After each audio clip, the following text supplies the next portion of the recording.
Hi, I'm Nick with CPMMA. What I'm going to show today is how to teach shrimping to someone who doesn't really get it. I have to teach a lot of kids. Even adults sometimes don't get it, but kids are hard to teach shrimping to. So what you use, you're going to use something like this. You can use the wall. You have them to start here with their feet on it or off. It doesn't really matter. You can start them on. I find that helps them out a little bit. You just have them raise their hips a couple times. Up, up. Then what they're going to do next, you're going to raise their hips and have them turn to a shoulder. Raise their hips and just turn to a shoulder. Raise their hips, turn to a shoulder.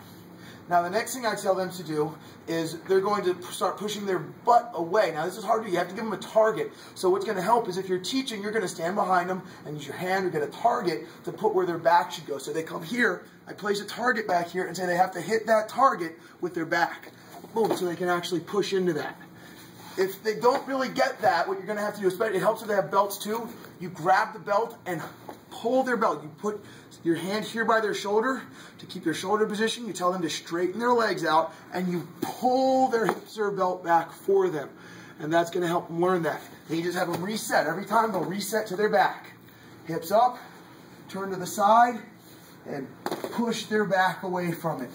And it takes them a while for that. A lot of kids, it takes a while to do that.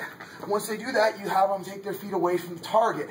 And you have them lift their hips up, turn to the side, and push away.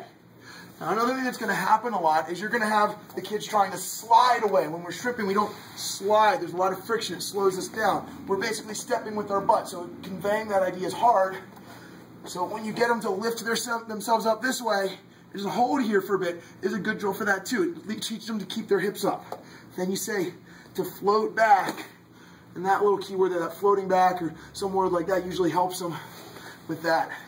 So all you do again, start them with the hip up and down. Hip up and down. Then get them go to their shoulder. Hip up and shoulder. Hip up and shoulder.